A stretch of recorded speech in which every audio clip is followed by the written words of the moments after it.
उसने अमर होने की इच्छा से ब्रह्मा जी को प्रसन्न करने के लिए बड़ी कठिन तपस्या की। ब्रह्मा जी उसके तप से प्रसन्न होकर बोले, वत्स, उठो, इच्छा अनुसार वर मांगो। महिषासुर ने उनसे अमर होने का वर मांगा। ब्रह्मा जी ने कहा, वत्स, एक मृत्यु को छोड़कर जो भी कुछ चाहो मैं तुम्हें प्रदान कर सकता हूँ, क्योंकि जन्मे हुए प्राणी का मरना तय होता है। महिषासुर ने बहुत सोचा और फिर कहा, ठीक है प्रभु, देवता, असुर और मानव किसी से मेरी मृत्यु ना हो। तथास्तु। कहकर अपने लोक में चले गए। वर प्राप्त करके लौटने के बाद महिषासुर समस्त दैत्यों का राजा बन गया। उसने दैत्यों की विशाल सेना का गठन कर पाताल लोक और मृत्यु लोक पर आक्रमण कर समस्त को अपने अधीन कर लिया। फिर उसने देवताओं के इंद्रलोक पर आक्रमण किया। इस युद्ध में भगवान विष्णु और शिव ने भी देवताओं का साथ दिया, लेकिन महिषासुर के हाथों सभी को पराजय का सामना करना पड़ा और देवलोक पर भी महिषासुर का अधिकार हो गया।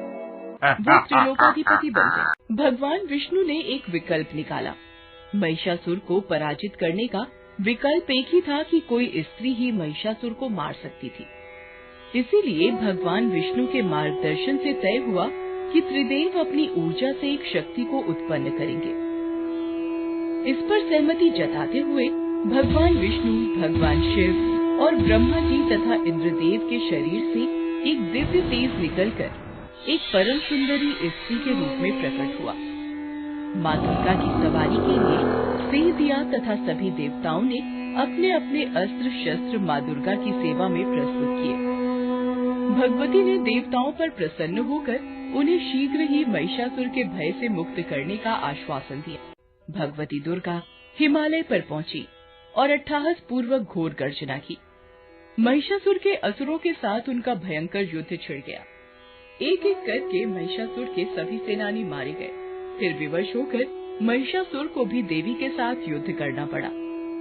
9 दिन की लड़ाई के बाद माँ दुर्गा ने महिषासुर का वध कर दिया। सारे ब्रह्मांड में इस विजय को मनाया गया और यह दिवस विजयदशमी की तरह मनाया जाने लगा। 9 दिन की लड़ाई के कारण विजयदशमी को नवरात्रि भी कहा जाने लगा। विजय की प्राप्ति 10वें दिन हुई तो इसे दशहरा भी कहा जाने लगा। माँ दुर्गा और उनके सभी रूपों को भी पूज्य माना जाने लगा। बंगाल में माँ दुर्गा की मूर्ति को पंडाल में पूजा जाने लगा और बड़े त्योहार की तरह मनाया जाने लगा। शास्त्रों के अनुसार दशहरा असत्य पर सत्य की विजय के रूप में मनाया जाता है। यह भी माना जाता है कि विष्णु जी के राम अवतार ने लंका के राजा रावण को पराजित करते हुए मृत्यु के घाट उतार दिया था।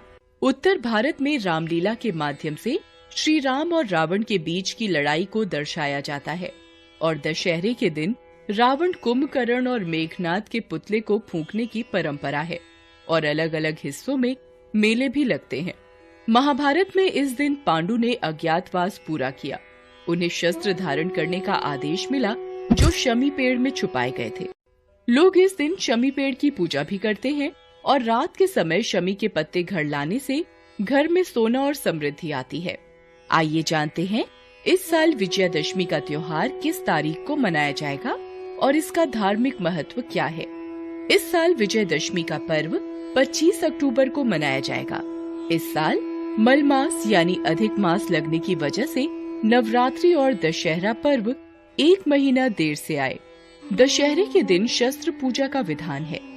सनातन परंपरा में शस्त्र और शास्त्र दोनों का बहुत महत्व है।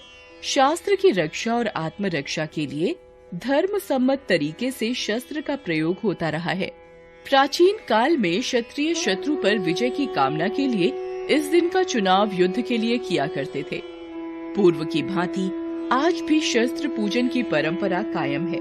मान्यता है कि इस दिन जो भी कार्य किया जाता है उसका शुभ लाभ अवश्य प्राप्त होता है।